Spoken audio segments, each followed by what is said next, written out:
ഞങ്ങൾ അഭിഭാഷക സമൂഹത്തിൽ ഇത്തരം ക്രിമിനൽ കേസുകൾ നടത്തി മറ്റു കാര്യം ചെയ്യുന്ന ആളുകൾക്ക് ഞങ്ങൾക്ക് അറിയാമായിരുന്നു ഇതിൽ ദിലീപ് ശിക്ഷിക്കപ്പെടില്ല. ക്രിമിനൽ കോൺസ്പിറസി ഇന്ത്യൻ പീനൽ കോഡിലെ 120B വെച്ചിട്ട് തെളിയിക്കാൻ വെച്ചാൽ വളരെ ദുഷ്കരമായിട്ടുള്ള കാര്യം. അത്രയും സ്ട്രോങ് തെളിവ് പോലീസ് സംഘടിപ്പിച്ചെടുക്കുക എന്ന് പറഞ്ഞാൽ തന്നെ വളരെ ബുദ്ധിമുട്ടാണ്.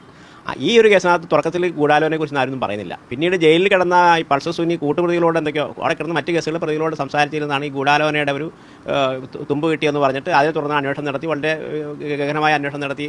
പക്ഷേ നിങ്ങൾക്ക് എൻ്റെ സിം അന്വേഷിക്കാൻ നടന്നതൊക്കെ ആ സമയത്ത് ഭയങ്കര കോലാഹലം സൃഷ്ടിച്ച കാര്യങ്ങളാണ്. പിന്നീട് ഇതിനകത്ത് വന്ന തെളിവുകളെല്ലാം വരുമ്പോഴെല്ലാം എല്ലാവർക്കും മനസ്സിലായ ഒരു കാര്യം എന്ന് പറഞ്ഞാൽ ഒരു കാരണവശാലും ഈ പറഞ്ഞ ദിലീപിന് ശിക്ഷിക്കത്തക്ക യാതൊരു തെളിവും ഉണ്ടായിട്ടില്ല. അപ്പോൾ അത് കഴിഞ്ഞപ്പോൾ അത് കോടതിയിലുള്ള വിചാരണ വന്ന സമയങ്ങളിലും അതിന് മുൻപ് സമയങ്ങളിലും ഹിയറിംഗ് നടക്കുന്ന സമയങ്ങളിലും ഒക്കെ വളരെ വ്യക്തമായിട്ട് എല്ലാവർക്കും മനസ്സിലായി. ഈ കേസിൽപ്പെട്ട ഈ ആക്കപ്പെട്ട ആ യുവതി ഉൾപ്പെടെയുള്ള എല്ലാ ആളുകൾക്കും ആ കാര്യം മനസ്സിലായി. അതിനെ തുടർന്നാണ് ഒരു സംഘം ആളുകൾ ഒരു ജഡ്ജിയിൽ മാനസിക സംഘർഷം ഉണ്ടാക്കിയിട്ട് ജഡ്ജിയെ അവരാഗ്രഹിക്കുന്ന രീതിയിൽ വിധി പുറപ്പെടുവിക്കുന്ന തരത്തിലേക്ക് കൊണ്ടുപോകാനുള്ള ഒരു ശ്രമം, ബോധപൂർവമായ ശ്രമം നടന്നത്.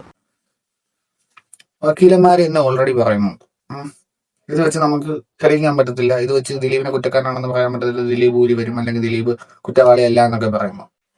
നിങ്ങൾക്ക് ഓൾറെഡി അറിയാമായിരുന്നുണ്ടെങ്കിൽ എന്തിനാണ് 9 വർഷം ഒരാളായിട്ട് അയാളുടെ കരിയറും ഫെയിമും ലൈഫും തൊലച്ച് അയാളെ അങ്ങ് ഇല്ലാതാക്കി കളഞ്ഞത്? എന്തിനാ?